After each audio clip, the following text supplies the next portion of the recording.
Hello and welcome to the Unmissable Movies podcast with me, Stephen Hayes, and Sam Cox. Hello. Here we go, Steve. Looking forward to this, mate. Yeah, I know. Episode 1. I'm excited. This feels like a big moment. Like the inaugural episode. Yes, a new podcast is born. It's being delivered as we speak. And everyone knows the entire world right now is crying out for more podcasts. Exactly. Here we are, just in the nick of time with another one. So in this podcast, in each episode, we highlight an unmissable movie that people might have missed. And this week, we're looking at Road to Perdition. So, Sam, why are we calling it unmissable movies, and why might people have missed them? Is that not a bit oxymoronic? Well, I mean, we've been into movies, obviously, for a long time. It's been probably at the heart of our many years of friendship. And so there's so many ways we could talk about movies. And I think we've been wanting to just sit and talk about movies for a long time. But we sort of realized, you can go and listen to a million podcasts on The Godfather or Shawshank Redemption. And I'd love to sit and talk about those movies. But I think what we realized was there's some great movies out there that I think are just absolutely amazing, just classics or just films that really should be revered that maybe just got missed. They just got a little bit lost in the noise of some of the other movies that are out there. So we're not like we're not going down into some super obscure, let's look at the 1950s Ukrainian movies from the art house. Yeah, we're not going to pretend to know loads about Japanese cinema in this podcast. No. Nor do we wish to. Yeah, and it's probably movies that you've heard of, but maybe just didn't get around to seeing. And so Road to Perdition, this is where we're going to start. This, for me, is the quintessential unmissable movie. Yeah. I think, and we've obviously watched it in preparation for this, but watching it again the last couple of days, I honestly think it's I think it should be one of the most revered films of the 21st century. All time. Yeah, it's just amazing. I think for us, there was probably about a 7 or 8 year period where most weekends were us watching movies that were in this rough sphere of, being really amazing, artistic, but not perhaps widespread mainstream movies.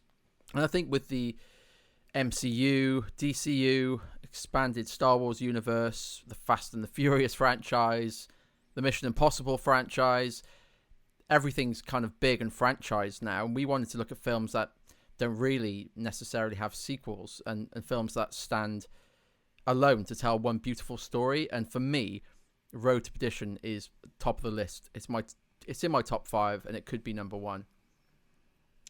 Yeah, so one of the things we're aware of as we launch into this is, how interesting is it to listen to two people just gush on all day long about their favorite things? And the answer's not very. And so we're hopefully going to be a bit critical. We really want to peel back the layers and just explore, these movies critically as well as just as fans. But hopefully, you're going to find it interesting, and maybe you will end up checking out some of these films.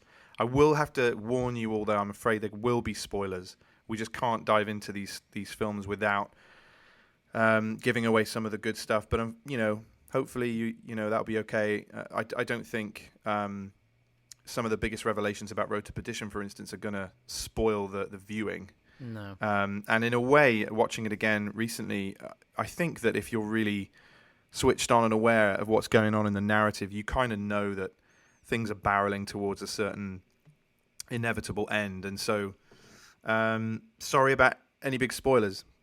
I'd also add to that, if anyone were to watch one of these movies off the back of our recommendation and our passion for this movie, and then kick off about the spoiler, well, you wouldn't have seen it anyway if we hadn't got you onto it. That's true. Keep that in mind before you start berating us on social media. Keep an open mind, people. Please. So, I think we're ready to launch in. This is episode 1, Road to Perdition. Let's go for it. So, Sam, can you set up the context of this movie, when it came out, all that stuff? Yeah, this is a 2002 film directed by Sam Mendes. He had just come right off the heels of American Beauty, which was a smash success film. Yeah. Really put him on the map. And this film stars just an insane cast. Tom Hanks, Paul Newman is in this film, Jude Law, Daniel Craig, and then you've got just a couple of appearances from guys like Stanley Tucci, the young actor who I don't think I've seen him in anything else, but his name is Tyler Hoykalukachlinen, and something like that. And he's been in like a vampire thing, and he also plays Superman. Oh, really? There's like a Superwoman program where he plays Superman, and he looks very good in the part, Sam. Good for him. No, he's good in this. He's great in this film. He has a lot to carry in terms of the story, and he does pretty damn well, I think. Very well, yeah. So that's when this film came out. It's also, and I think we'll get into this a bit more, but one of the things I love the most about this film is the cinematography, and this is the final film that had Conrad Hall behind the camera and in charge of all things photography, and I just think that's one of the things that makes this film stand out. You could pause any moment of this film and you could put it on your wall, basically. That's right. It's stunning. Yeah, so that's the film. I think one of the things I looked at the other day was when did this appear? Because Tom Hanks is kind of the lead, and this film, I think it's in really Tom Hanks's sort of 10-year, just when just the heart of his career, really. He had that 10-year stretch between 93 and 2003 that included Philadelphia, Forrest Gump, Saving Private Ryan. It was just a slew of unbelievable movies. This is like the heyday for Tom Hanks. Yes, you had Green Mile. You've got Mail, Saving Private Ryan in that time. Toy Story. Yeah, Toy Story 2. So, and then I believe it was Catch Me If You Can straight after, which was also another amazing film. And then Lady Killers, and it kind of broke the hot streak, really, didn't it? Yeah, I think probably Catch Me If You Can is his last great role. Then there's about a 10-year gap until, I think, Captain Phillips and the second wave of just great Tom Hanks films. Sully. Yeah, Sully. So this comes at the end of that 10-year run. And it's interesting looking at the Oscars for this year. And I think one of the things we want to make sure we talk about in this podcast is why this film may have been missed, why it may have been overlooked. And there's obviously a bunch of reasons, but I think one of them is that, you know, this film was like really came out in the first, like the coming of age for CGI. You know, Lord of the Rings, The Two Towers was also out this year. It was just a time when The Mummy Returns. Exactly. Another great example of computer-generated filmmaking. And I think it was just, you know, people were hungry for that, and that's what they wanted. A movie set in the 1930s, shot in, you know, 35mm film by an old, you know, an aging great Hollywood cinematographer. It just didn't make enough noise in the rest of everything else that was going on. So I think it got a bit lost for that reason. But I also think it's one of the reasons that it's aged so well. You know, like Lord of the Rings, as great as they are, haven't actually aged very well because they relied so heavily on CGI and things have moved on. Yeah, there's a lot of practical effects in Lord of the Rings. So I would say for the most part it's fine. But then as soon as you throw a giant orc or Gollum into the mix, then it very much ages the film, doesn't it? Yeah. But with this, it's entirely... There's no explosions. There's no need for it. So that's probably part of the reason. I think that's a really good observation. I also think, Sam, and I remember feeling this at the time, the name is so unsexy. It's absolutely true. I thought the exact same thing. So I remember thinking, Road to Perdition. If they'd called it like Gangster Heist Squadville. Yeah. Something just more immediate. I think people would have probably seen it. But Road to Perdition. It's so true. Pass. I agree. Yeah, it's a bit like Shawshank Redemption. It was like a weird name. And you know, it was just one of those things where luckily that movie entered the public consciousness. I think it was through VHS and other things and being rerun all the time on TNT or whatever. But yeah, Road to Perdition is a slightly weird name. And again, when that's up next to Chicago and Lord of the Rings and some of the other big films that came out that year, it's easy to see how it got a little bit lost. But I think it's interesting. It's just appeared on Netflix in the US, and so I think it might be, having another little moment. We'll see. But I think it's just aged so well. Like, I watched it this week twice, and I was like, this feels better than it ever did. Yeah. And I think it's because like, as people that enjoy movies, we're kind of ready for something a bit more earthy and organic again. And that's exactly what this film is. I think it's one of the best looking films ever made. Yeah, and if you're someone who likes the MCU and Star Wars and big franchises, don't think this isn't a film you won't enjoy, because it's got so much about it. The performances by all of the cast, the music, Thomas Newman is stunning. The direction is incredible. The narrative is so encapsulating when you're watching it.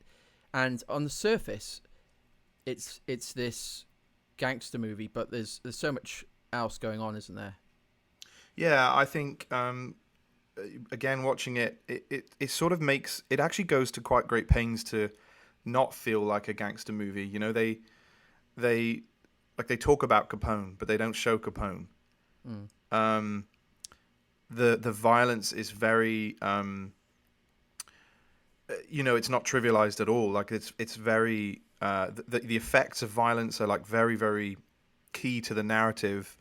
And they don't take it lightly. They show Tom Hanks' character Mike Sullivan slowly assembling the Tommy gun out of the suitcase and all these kind of things. So it's kind of, I think it's gone out of its way to not feel, and I know that for Sam Mendes, he wanted to depart from that sort of pinstripe, flicking the coin, silly image of gangsters from the noir era of films.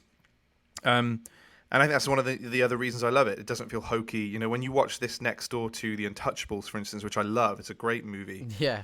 The Untouchables feels a little bit hokey, Yeah, So, you never get any character saying, "We're going to get that Sullivan, see?" Yeah, exactly. Not once does that happen. Yeah. But another great element of this movie is there's a massive father-son thing going on, which is pretty amazing in the context of the film. And you've got kind of parallels where you've got Mike. They're both Tom Hanks and Tyler's characters are Michael, but for the sake of this, Mike is Tom Hanks because they call him Mike pretty much exclusively, and Michael is the boy. And there's so much early in the movie where Mendes does a really great job of capturing the watchfulness of youth, and you see the boy, Tyler, Michael, just drinking in everything Mike Senior is doing and trying to understand his behavior. And you often see the shot from the point of view of Michael.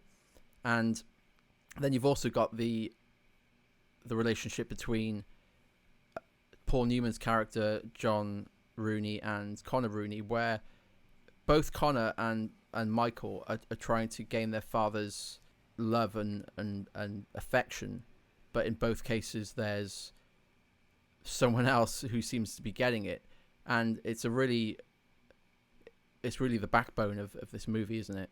I think so, and like I was thinking when I first watched this film, that dimension of it probably got a little bit lost on me. But being older and watching it again lately, it's like, man, that whole thing just comes through so much. So we should probably zoom back and talk about the just the plot quickly before we jump in. And I realize actually as we've started this, I think that this is a podcast for people who've seen this movie and love it as well. How often do we sit and talk for 45 minutes about anything? Yeah. So even if you have seen this film for a long time, it's just so cool to dive in and see exactly some of the decisions that were made by the filmmakers. And, there's so much artistry that comes through. They haven't, there's just, and that's how it should be. There isn't a single frame or shot or line of dialogue that hasn't been carefully thought through. And that's exactly what it should be like. And I think that shines through at every level on this film. Yeah, So absolutely. let's dive into the story. Do you want to give it a good stab? Yeah. So the film opens with narration from Michael Sullivan Jr. about the 6 weeks on the road with his dad. Uh, Early in the film, there's a scene where you see Michael and his family going to a wake where a gangster's been killed, and John Rooney, Paul Newman's character, is hosting this wake, and the brother of the guy who's been killed speaks out against John Rooney and gets shut down by Tom Hanks and That's where you first see Paul Newman, right? yeah, And it's like, oh man, Paul Newman's so good. I know, legend of cinema. And he's kind of a bit of a grandfather figure to Mike's kids, and you see them playing a game with dice, and it's quite a sweet relationship that they establish. So when you see this brother speaking out against John, who's obviously a gangster and has done a whole lot of bad things, you then see Connor Rooney, John Rooney's son, and Mike go to speak to this guy later on that day, and Michael Jr. as a stowaway kind of follows him to see what is going on, what his dad does, and he sees Connor blow this guy's head in basically. And in the aftermath of that, you get Michael finding out that his son is there. Connor finds out and actually says, "Can he keep a secret?" Which kind of shows the threat that he poses as a character. And basically, in the aftermath, he kills Mike's younger son, and he also kills his wife.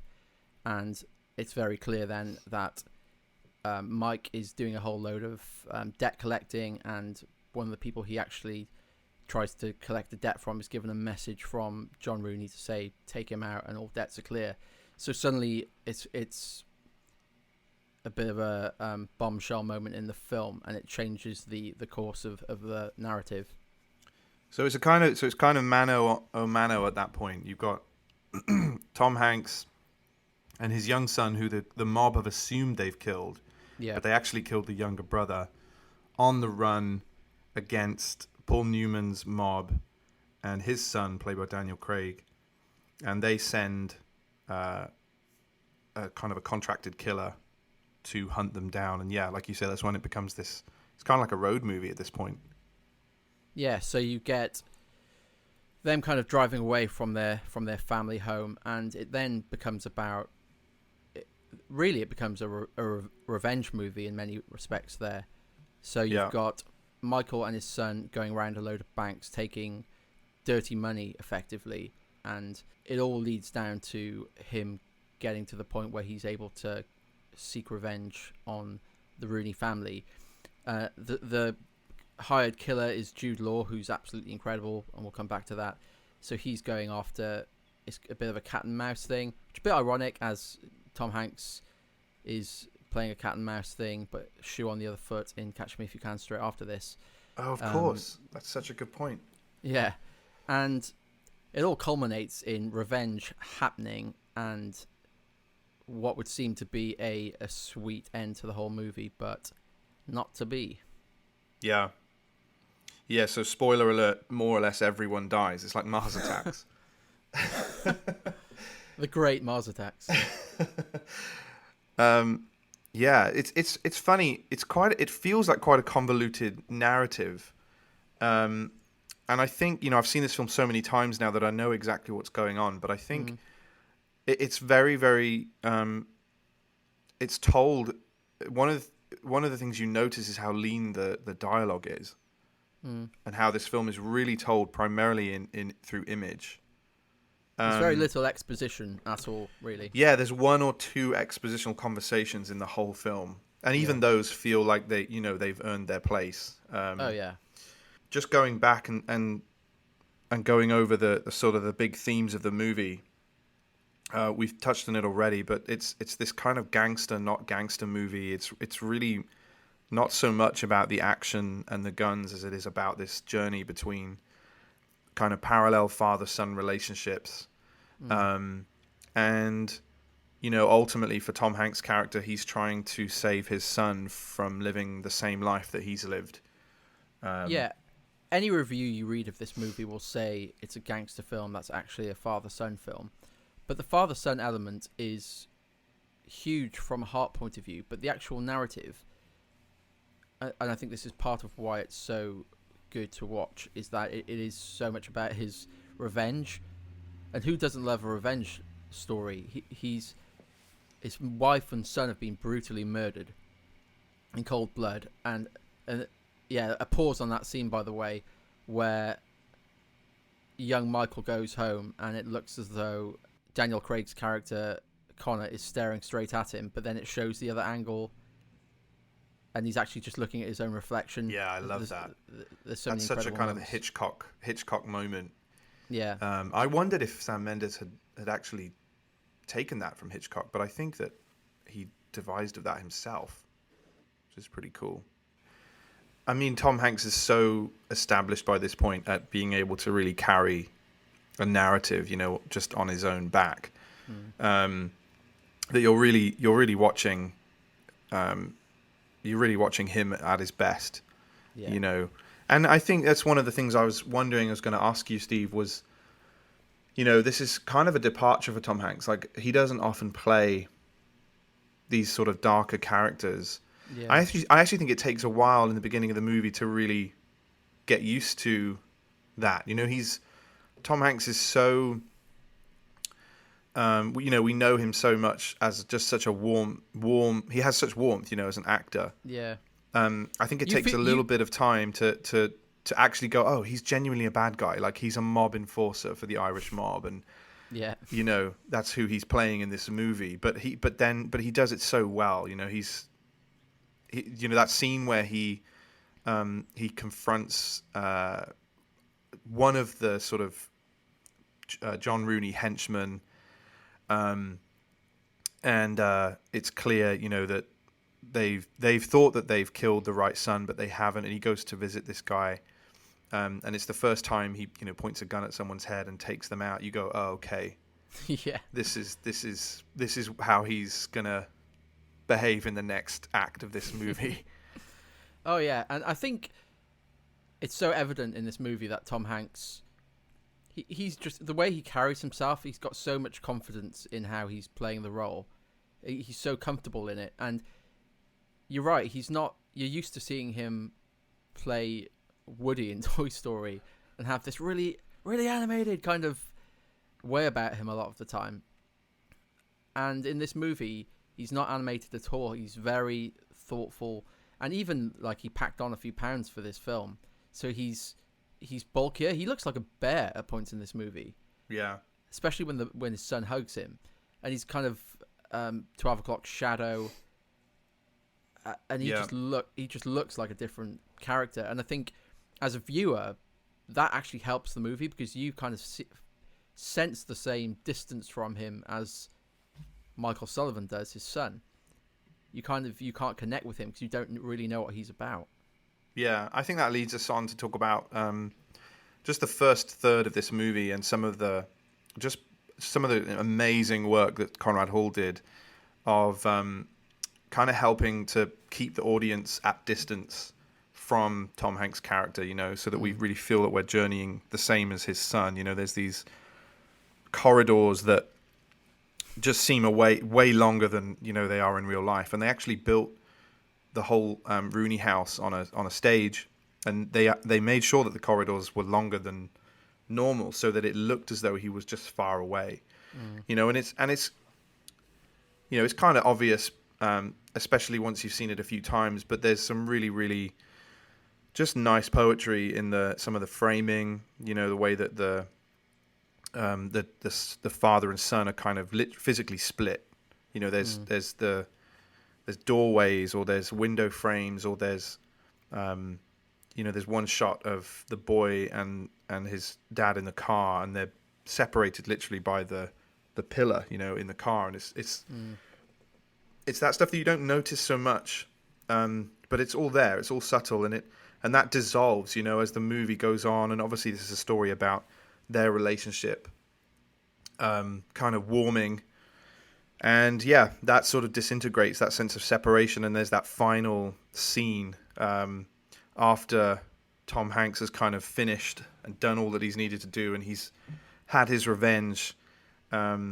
He's able finally, to walk through that doorway, and they made a specific room for the shot to be able to show him finally walking through the door, and they kind of hug together for the first time.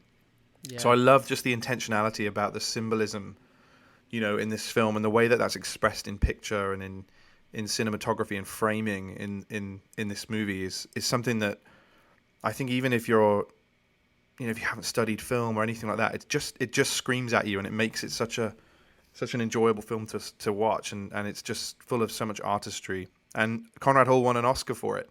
Yeah. He won a few Oscars in his life. He was involved as the DP on a bunch of iconic movies. And this was his last, and he was awarded the Oscar for his work. I think there's loads of things you've touched on there. I think you're right. The framing of some of the shots they work so incredibly well, and it's almost like, in the same way that someone who isn't musical wouldn't really be able to tell you much about the bass in a song, but you'd notice if it wasn't there. It's the same in this movie, where you don't always know why the director's doing what he's doing, or even why. You might not even notice it. But even if you take the scene where the brother gets shot, the brother of the guy who died at the wake. Oh, in the warehouse. Yeah. Kieran Hines' character. Yeah, that's right. And you're seeing it from Michael Jr.'s perspective. And for half the scene, if not more, you only hear Mike Sr.'s voice. You don't even see him. So you get that sense of separateness there. And that kind of continues, as you rightly say, for a lot of the movie. And then there's kind of a turning point for that in that relationship after the diner scene, which we'll kind of loop back to. But there's a scene where suddenly it goes to a handheld cam, and you get this back and forth between them, and they finally tell each other what they think for the first time. And I think that's probably the turning point where that separateness starts to dissipate. So, like I was saying before, this is a film with pretty lean dialogue. It's mostly told through images, and we'll get to some of the great. There are a few great lines that really stick with you, especially in a film that doesn't have tons of dialogue. But there's just a few shots that, as you watch this film, you just can't help but just want to pause it and think, "Oh my goodness, how come all these shots are in the same movie?" Yeah. So one of the ones that I love is when they arrive in Chicago, and Tom Hanks' character, Mike Sullivan. They've gone to Chicago to try and get some help from Capone. They go and see Capone's. I don't know what is he, an assistant or he just kind of runs things for Capone. I think it's his PA. Yeah. Do mobsters have PAs? I guess they did. It seems like a pretty professional setup they had going on. Yeah, someone has to do the filing, I suppose. So they've gone to Chicago, and they walk into this reading room, and there's probably 200-300 people in there, all reading a newspaper, and there's these shafts of light coming in, and it's like, it's like the kind of thing that you would see in Frank Capra films, or in it's just got that kind of iconic early cinema Citizen Kane thing about it, where you just can't help but go, "Oh my goodness, that is just amazing. They've really spent some time working on the light here to make it something memorable." Yeah, it feels, so that's one really one that stuck out. Yeah, that's one that stuck out to me. I don't know whether you had any. I think probably the shot in the film that is the most kind of staggering, and certainly for me at the time, because I didn't even know what I was seeing, is the introduction of Maguire, so Jude Law's character. I think it's probably up with Jack Sparrow stepping off the sinking ship at the start of the first Pirates film. It's in the best character introductions for me, because you've got this really disorientating Thomas Newman score with like crazy clarinet and all sorts, and the dolly zoom effect which is effectively the camera zooming in whilst moving back, and or the reverse of that. But it totally disorientates you, because the central figure in the scene seems to be stationary, but everything around is moving. Yeah, and the whole thing's like concertinaing in on itself.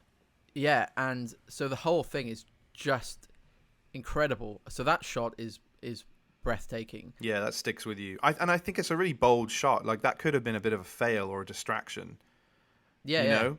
But it feels awesome. Like I think those moves, those reverse dolly zoom moves, are usually like really fast. You know, like in Jaws, there's that famous one in Jaws where he realizes on the beach Yeah. that the attack is going on. But to do it so slowly, I think, is why it feels like, oh my goodness, what's happening? You know, it's like a Yeah. crazy visual effect done with the camera. It happens in Fellowship, doesn't it? So what's that? Like a year before, when Frodo's looking down towards the ring wraiths, and suddenly it happens there. But it's Oh yeah, it's so brief. You don't really have time to take it in. But in this, you're on it for like 25 seconds, yeah, and that, going with the disorientating score, just makes it a stunning character introduction. And then you've got yeah. Jude Law within that shot, looking like a dying rat. I know it's an He's amazing. unrecognizable. So I found out listening to the director's commentary that they thinned his hair. I mean, Jude Law is is this matinee idol actor at this point, kind of known for his looks, and so to do this creepy character with awful teeth and Yeah. yellow nails, they thinned his hair by like plucking them out one by one in the just in the middle of his head, so he has this kind of fading.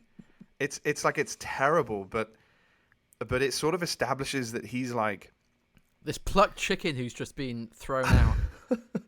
I mean, yeah, it's like they needed someone morally even lower than the Rooney mob, and so they turned to this like creepy guy. And Jude Law just does such a good job of it, Yeah. personifying it, and it's a great character. And straight after, you've got his first scene where he's shooting the guy presumed to be dead, but he actually has to finish him off. And then when he's suffocating him, and then you've got the train tracks going by, and then it cuts back. Yeah, there's that triple zoom back. Yeah, so that's probably those two shots within that 5 minute period of the film, probably the two that stand out for me the most. Yeah, it's like that scene in Godfather, with where the train covers up the Al Pacino scene, and it just feels in the restaurant. Yeah, yeah, in the cafe. His first killing when he does his first hit, and it's like it jumps out at you. It feels like a bold thing. I think Sam Mendes, this is his second movie as a director, yeah. and just the confidence to throw in things like that and it be effective is pretty remarkable. But yeah, I love that scene as well. And I'd say stylistically, because the movie is so beautiful and there's so much thought gone into it, at no point does that stuff draw you out of it. You just kind of nestle into. It's so beautiful so quickly that it's not like you're watching like an X-Men movie and suddenly they do something like that, which would feel jarring. Every shot like that makes context within the scene and within the wider scope of the movie. Yeah, and I think the whole thing has such a mythic quality. It's like a film set in the last mythic era of the United States.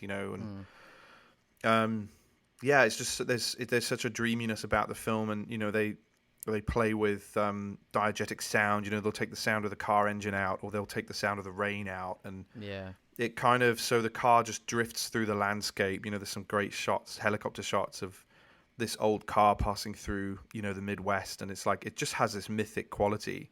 Yeah. So that when a character like Jude Law's character is introduced, yeah, it just all feels part of this kind of weird ghost story that you're watching. Yeah. So what other scenes stand out for you? I've been thinking about this. I think every movie has like a core scene, a central scene that really when you zoom right into the heart of the narrative and the heart of the characters, this movie revolves around this scene. And I think hopefully through these podcasts we'll sort of be able to track down which scene in the movie that we're talking about is that scene. The classic one that I always remember is the scene in the King's Speech. There's that scene where he's talking with his speech therapist, and then he suddenly opens up, and the camera pulls in, and he starts to finally open up to his therapist, played by Jeffrey Rush, and he like sings. Do you remember that line where he starts singing like "Nanny didn't feed me," and like the music, and it's like okay, this is the heart of this character and the very, very core of this movie. You know, everything that's happened revolves around this moment, this revelation. Yeah. See, for me, I think within Road to Perdition, the scene that kind of always jumps out to me when I think of that movie, the scene that comes straight to my mind is when he finally gets revenge on John Rooney. Yeah. So you've got that amazing, the lighting is just incredible. It's so beautiful. And then the rain sound effect just kind of, you don't even notice it dropping out to the quintessential Thomas Newman repurposing of Oh my goodness. Shawshank and American Beauty, but it's amazing. I think it's his best score writing ever, that scene. And it's one of the great scenes that you'll ever see on screen. Yeah. I think that the scene where they meet in the crypt and they have that conversation, and, you know, Paul Newman is just unbelievable in that scene. He got Oscar nominated as a supporting actor in this, and he, you know, the angels are singing up above in the cathedral, and the two of them are down there in the crypt. You know, there's so much symbolism there, and there's that great moment where Paul Newman's dialogue just shines through. You know, he says, "This is the life we chose, the life we lead. Yeah. There's only one guarantee: none of us will see heaven." Yeah. And that sets up what I do think is the core scene in this movie is the one that you mentioned before, where Tom Hanks finally confronts Paul Newman's character, and it's just, I mean, it's just like, again, it's like a painting. It's like poetry in motion. Yeah. And they fade out the rain, and, you know, there's that heartbreaking line where Paul Newman says, I'm glad it's you. Oh. Yeah. But then what's incredible is you go from this, so you've got the rain fades out to the music, and everyone gets gunned down, and it's, who'd have thought that such a violent scene could be so stunning. But then the gun sound effect comes back in when he guns down, spoiler alert, obviously, John Rooney. It just comes back, and it breaks you out of the moment. You're like, oh yeah, he's done it. Yeah, it's explosive and sort of undeniably so loud and violent, and you see it written. You don't see the effects of the violence. You see it all in Tom Hanks' face, and that face that he pulls, you know, as he's just full of anguish looking at his sort of surrogate father that betrayed him. Anger, it just doesn't get better. Yeah. It doesn't get better. The lighting, the music, it's just amazing. Yeah. So you mentioned some of John Rooney's some of the things he says. So yeah, let's hope that he gets to heaven at least an hour before the devil finds out he's dead. The thing he says to Mike Sullivan, "There are only murderers in this room," is pretty awesome. What other kind of standout lines kind of have you spotted in this film? I think one of my favorite lines, for a completely different reason, is the scene with Rance in the hotel. I mean, there's just this hilarious character that gets introduced, and I just wrote it down yesterday because I thought it was such a funny moment that cut across the entire flavor of this film, when he's like, "There's no Mrs. Rance, and I'm all the better for it. I'll only say this once, as I'm in no mood. I want a boiled egg, and I want it runny." Yeah. And there's just some great lines from that character. He's a short-lived character in the film, but he just, like, he leaves his mark. That guy did not mess around on his day of filming. No, I defy anyone to find someone in any film for such a short amount of time that has such a brilliant impact. You believe that character exists completely. It's like, he's so good. Yeah, there's some great, I think some of the best dialogue, it really is Paul Newman's, but there's just a few little lines that just, they're so small, but they're so impacting and so devastating. You know, when Tom Hanks is on the phone to his wife's sister, and he missed the funeral of his own wife and son because they're on the run, and he just asks, "How was it?" And he's like on the verge of breaking down. Obviously he doesn't, because he's this hardened guy, and he hangs up the phone before he can really release any of his emotion. But just the way that Tom Hanks delivers those three words is like heartbreaking. Yeah, but he still keeps it together. He could teach Sam Smith a thing or two, I'm sure. There's also some, like, a really kind of sweet, funny line when Mike's teaching Michael. Honestly, naming the characters the same thing does not set itself up well for a podcast. Doesn't help, does it? No, but when you've got Mike Sr. and Michael Jr. and he's teaching him to drive, and he gets past that truck and it's a very close shave, and he's like, "We made it." Yeah. That's when the warmth comes in, and there's that line, there's no rush. The getaway car just plods past at 5 miles an hour. Yeah, he's just robbed a bank, and then this car just enters the shot very slowly, and that's where you start to see some of the more Tom Hanks moments. So yeah, after we made it, he's like, "Yeah, we made it," and the no rush thing. Yeah, you start to feel the warmth of the character. He actually cracks a joke. Yeah. But then you've also got really heartbreaking things like Michael Jr. finally asking, "Do you like Peter more than me?" Yeah, that scene in the farmhouse, where they really kind of the final kind of the relationship really kind of starts to glue together at that point. Yeah. It's it's so well done, just with lighting and color and music, and just talking about music for a bit. I think my favorite theme probably from the film is this farmhouse theme. When they pull up to the farmhouse, and if you go to the soundtrack, it might even be called The Farm. But it's just a very it's just I think this is Thomas Newman's great work, and he's been around for a long time now since this point. Yeah. I think that at this point in 2002, his scores still felt really fresh, quite quirky. Again, American Beauty was so instantly recognizable as a Thomas Newman score, but there's elements of that quirkiness, like you mentioned earlier, the clarinets and stuff, and it like turns your stomach, some of the music. Yeah. Especially the murder scene of Annie and Peter. But then there's other moments where it's this lush, the quintessential, sweeping. like the sweeping strings and delicate piano. And there's also, I really do think it's his best work. When Michael Sullivan Jr. witnesses the murder for the first time, there's this kind of like screech. Is it blowing too hard into a clarinet? Do I recall? Yeah, something like that. Oh yeah, when Finn McGovern gets shot in the head for the first, and he's going down in slow motion, and it's so disorientating, and that kind of brings us into awards really, because you look at the awards this film didn't win, and starting with the music, for Thomas Newman to not have won this year is breathtaking. So do you know what won? Do you know what beat Thomas Newman? No, what was it? I will tell you. It's Elliot Goldenthal's music for Frida. Okay.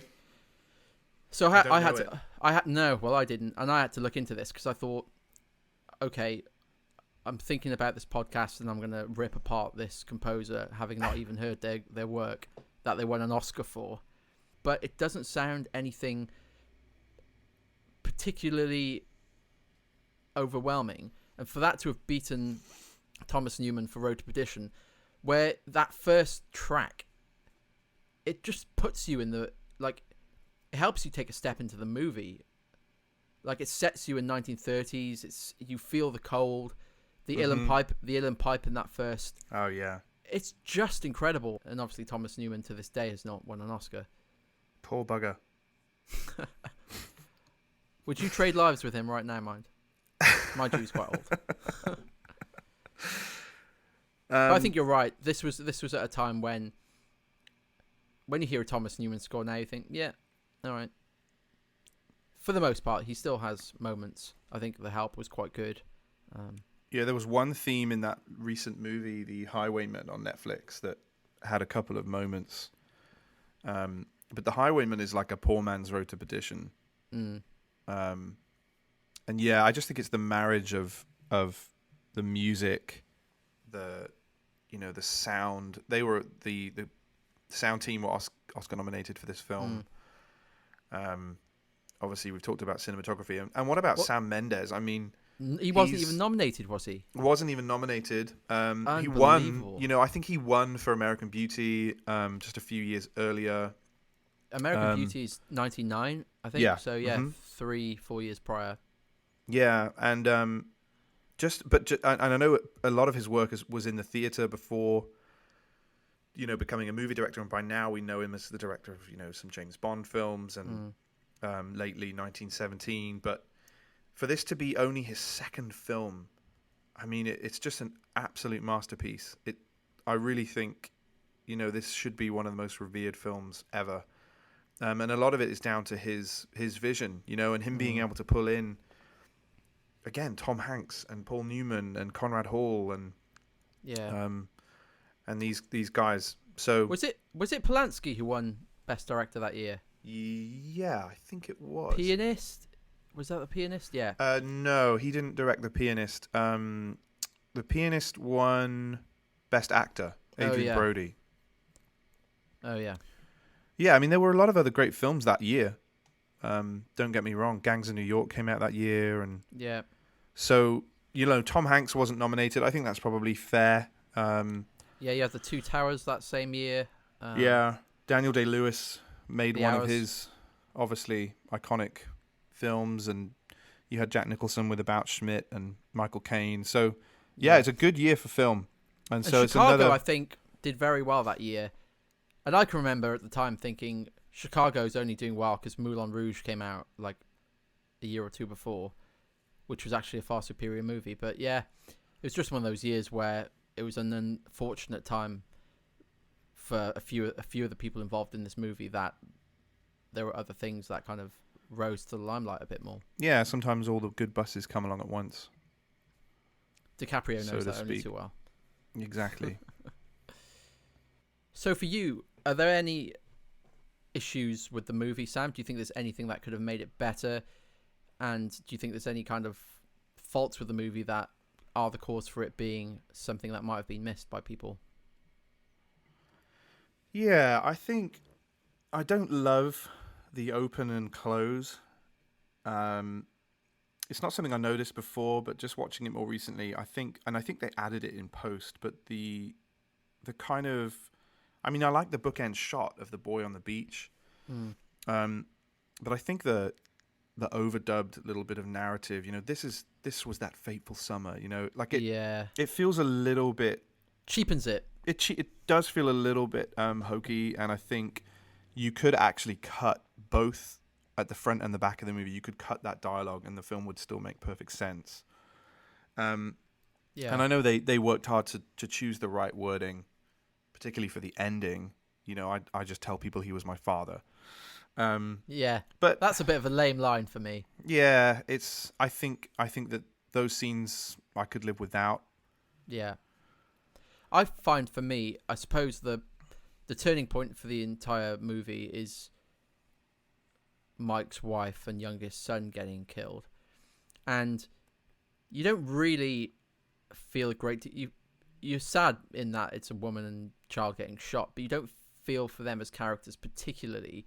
And obviously with Mike suppressing his feelings and Michael Jr. thinking more about the guilt and his dad, you don't really feel a great amount of emotional weight, or perhaps as much as you could from those parts of the film. But I don't know, you'd have to sacrifice something else if you were to build them up as characters more.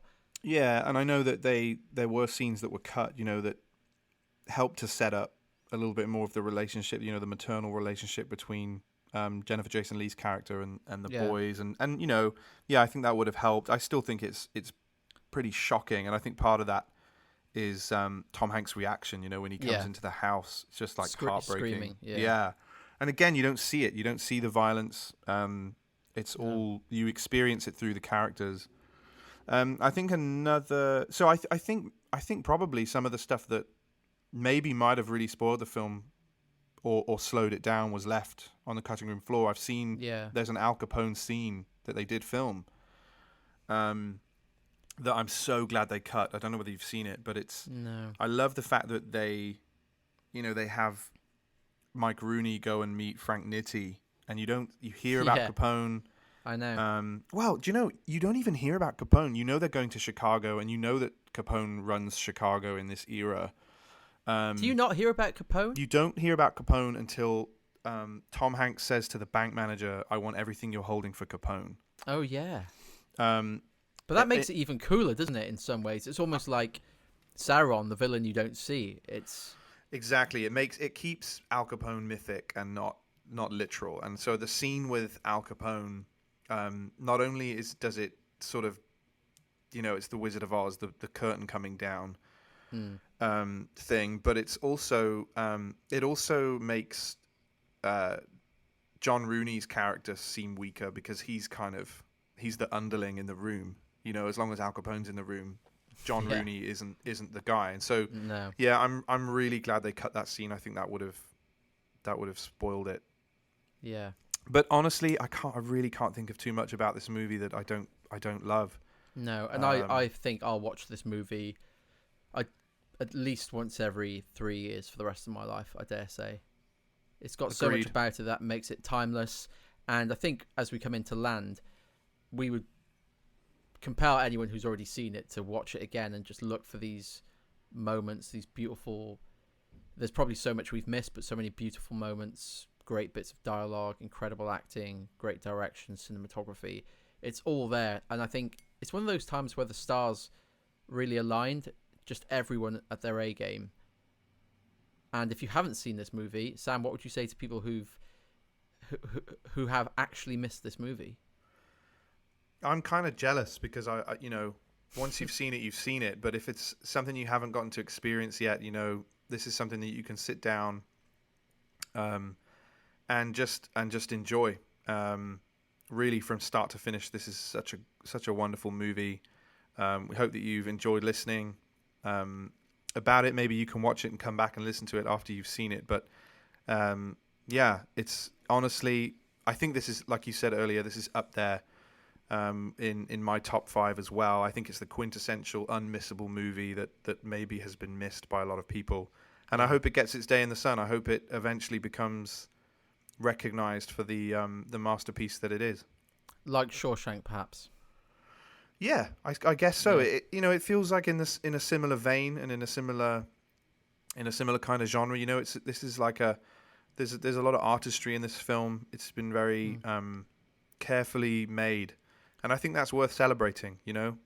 There's a lot of crap out there, and so Road to Perdition, it just restores your faith in the artistry of filmmaking on every single level.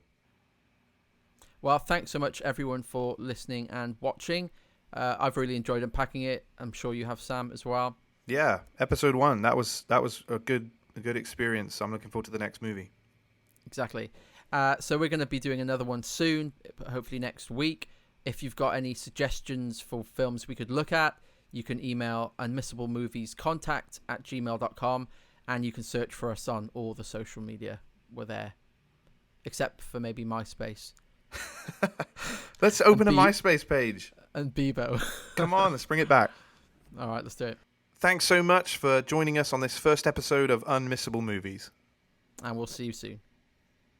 Thanks so much for watching. If you enjoyed that, don't forget to click the like button. You can share this with your friends on Twitter and Facebook, TikTok probably. If you're new to the channel, be sure to subscribe and ring the bell to be notified about all our latest videos. And finally, if you're able to support the channel, please do follow the Patreon link in the video description. You'll get a load of bonus content from outtakes to shoutouts and a bunch of other stuff. Thanks for watching, and we'll see you soon.